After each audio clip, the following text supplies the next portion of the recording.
নমস্কার বন্ধুরা, নতুন একটা পর্বে আপনাদের সবাইকে স্বাগত। আজকে অসাধারণ একটা রেসিপি করতে চলেছি, তার জন্য কিন্তু চলে এসেছি একদম শাপলা বিলে। একবারে শাপলা ভর্তি হয়ে গেছে, দেখুন আপনাদেরকে দেখাই।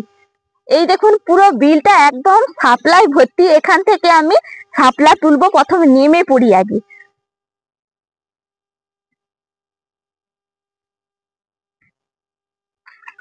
নেমে তো পড়েছি, পুরো এক হাঁটু জল।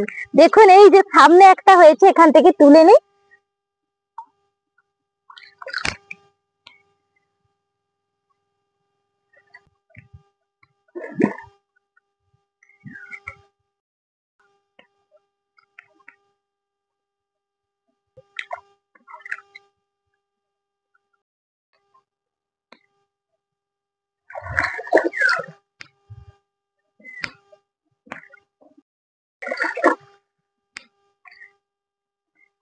দেখুন অনেকগুলো কিন্তু তোলা হয়ে গেছে, আর দরকার নেই, অনেকটাই তুলেছি। এরপরে একদম রওনা দেব।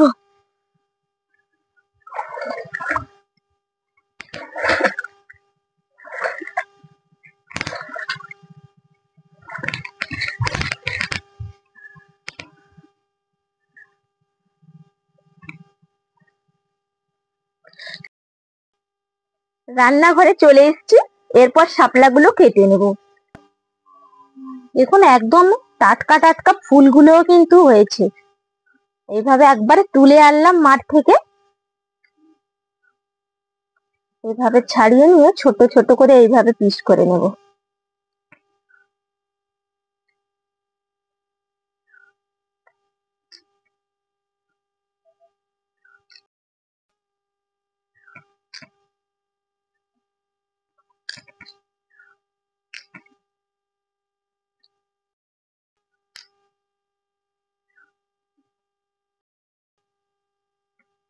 দেখুন আমার সবগুলো শাপলা একদম কাটা হয়ে গেছে।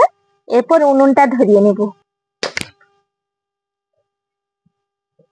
উনুনটা ধরিয়ে নিয়েছি, এরপর কড়াইটা চাপিয়ে দেব। কড়াইটা গরম হয়ে গেছে, কড়াইয়ের মধ্যে দিয়ে দিচ্ছি তেল। তেলটা গরম হয়ে গেছে, এরপর তেলের মধ্যে দিয়ে দেব চিংড়ি মাছ। চিংড়ি মাছটা লবণ হলুদ মাখিয়ে রেখেছিলাম।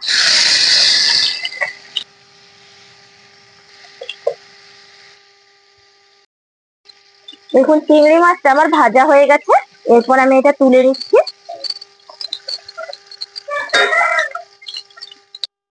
সেই মাছ ভাজা তেলে আর একটু তেল দিয়ে দেব। দিয়ে দিচ্ছি কালো জিরে, পেঁয়াজ কুচি। পেঁয়াজ কুচিটা কিন্তু একটু বেশি দেবেন, তাহলে খেতে ভালো লাগে।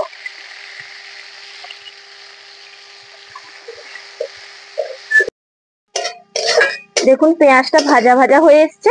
এই সময় আমি দিয়ে দেব দুটো কাঁচা লঙ্কা, মাঝখান দিয়ে চিড়ে নিয়েছি। দিয়ে দেব টমেটো কুচি,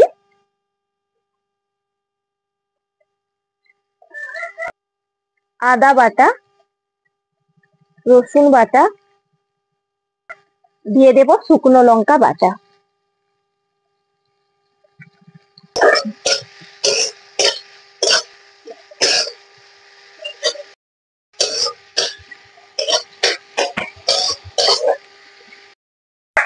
দিয়ে দিচ্ছি হলুদ গুঁড়ি, লবণ। এবার ভালো করে আবার একবার নাড়াচাড়া করে কষিয়ে নেব মশলাটা। দেখুন মশলাটা কিন্তু কষানো একদম রেডি হয়ে গেছে, মশলার গা থেকে তেলও ছেড়ে দিয়েছে।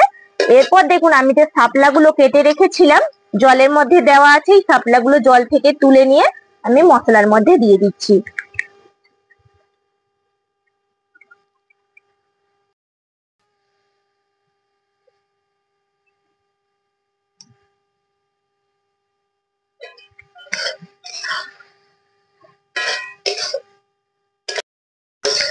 দেখুন মশলার সঙ্গে সুন্দর করে মিশিয়ে নিয়েছি।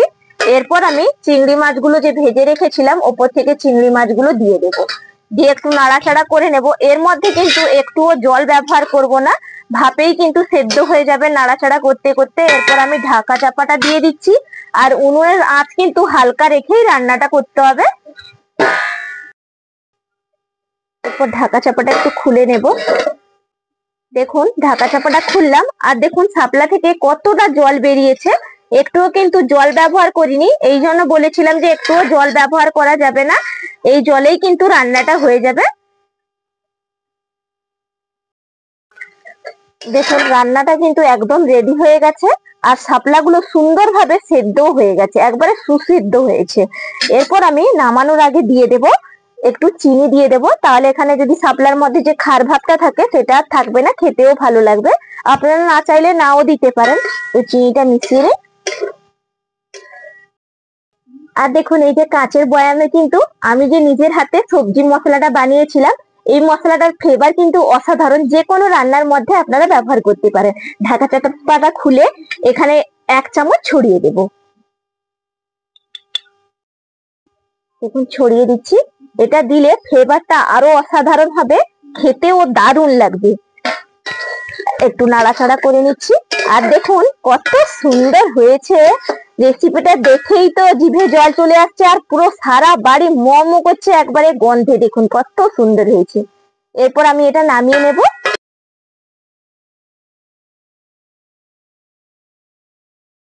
গরম গরম ভাত আর গরম গরম শাপলার তরকারি।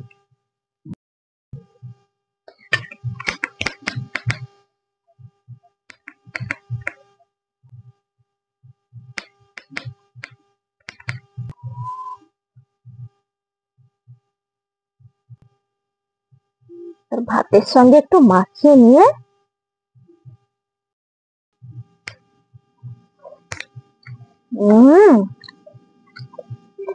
দারুন।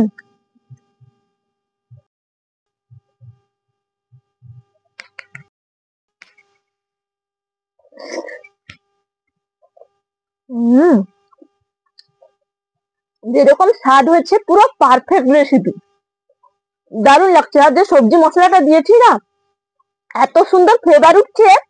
আপনারা বন্ধুরা একবার যদি না বানান পুরো মিস করবেন। আর এই সিজনে শুধু থাপড়াটা পাওয়া যায়, মাঠে হয়, প্রচুর হয়, সেখান থেকে তো তুলে আনলাম আর রান্না করলাম, দারুণ হয়েছে।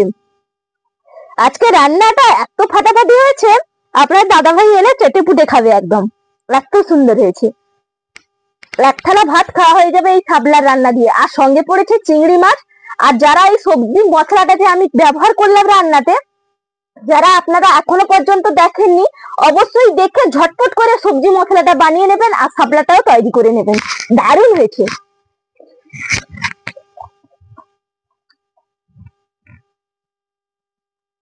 তাহলে আজকের মতন এখানেই পর্ব শেষ করছি, আবার পরের ভিডিওতে দেখা হচ্ছে। টাটা।